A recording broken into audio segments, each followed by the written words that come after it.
അസ്സലാമലൈക്കും, നമസ്കാരം, good morning. അപ്പം ഇന്ന് രാവിലെ തന്നെ ഒരു വീഡിയോ ചെയ്യാം കേട്ടോ. ഇപ്പോൾ സമയം 7:15 ആയിട്ടുള്ളൂ. കുറേ ദിവസമായി വണ്ടി വീഡിയോ ചെയ്യണമെന്ന് കയറിയിട്ട് നമുക്ക് സമയം കിട്ടിയില്ല.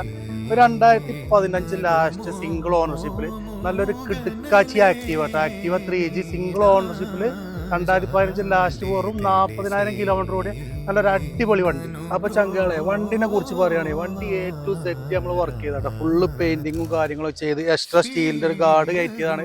KL22 ആണ്. തിരുവനന്തപുരം കഴക്കൂട്ട രജിസ്ട്രേഷൻ ആണ്. വെറും 40,000 കിലോമീറ്റർ കൂടി സിംഗിൾ ഓണർഷിപ്പിൽ 2015 ലാസ്റ്റ് വണ്ടിയാണ്. വണ്ടി നമ്മൾ ഫുള്ള് വർക്ക് ചെയ്താണ്. നിങ്ങൾക്ക് ചെക്കിങ് ഗ്യാരണ്ടിയോട് കൂടി കൊണ്ടുപോകാം. ഒരാഴ്ച നിങ്ങൾക്ക് ചെക്ക് ചെയ്യുക വണ്ടി. യാതൊരുവിധ കംപ്ലൈൻറ്റോ കാര്യങ്ങളോ ഒരു മൈനർ സ്ക്രാച്ച് പോലും ഇല്ല. ഫ്രണ്ട് ടയറൊക്കെ നോക്കുകയാണെങ്കിൽ പുത്തൻ ടയർ നമ്മൾ കൊടുക്കിയതാണ്. ബാക്ക് ടയർ ഒരു 60%. പുതിയ ഇൻഷുറൻസ് അടിച്ചിട്ട് നിങ്ങളെ പേരിൽ മാറിയിട്ട് 32,500 ഫുൾ ടാങ്ക് പെട്രോളും നമ്മളാകാൻ അടിച്ചു തരും. 32,500 ഫൈനലായിട്ട് ഈ വണ്ടി നിങ്ങൾക്ക് കൊണ്ടുപോകാം. അപ്പോൾ നമ്മുടെ ചാനൽ ആദ്യമായിട്ട് കാണുന്നവരൊക്കെ ഒന്ന് നമ്മളെ ഫോളോ ചെയ്യുക. വീഡിയോ നിങ്ങൾക്ക് ഇഷ്ടപ്പെട്ട് കഴിഞ്ഞാൽ നിങ്ങളെ കൂട്ടുകാർക്കൊക്കെ ഷെയർ ചെയ്യുക. അപ്പോൾ മറ്റൊരു വീഡിയോയിൽ ഇതുപോലെ നല്ലൊരു കിടുക്കാച്ചി വണ്ടിയുമായി വീണ്ടും കാണുന്നതുവരെ എല്ലാവരോടും താങ്ക് യു.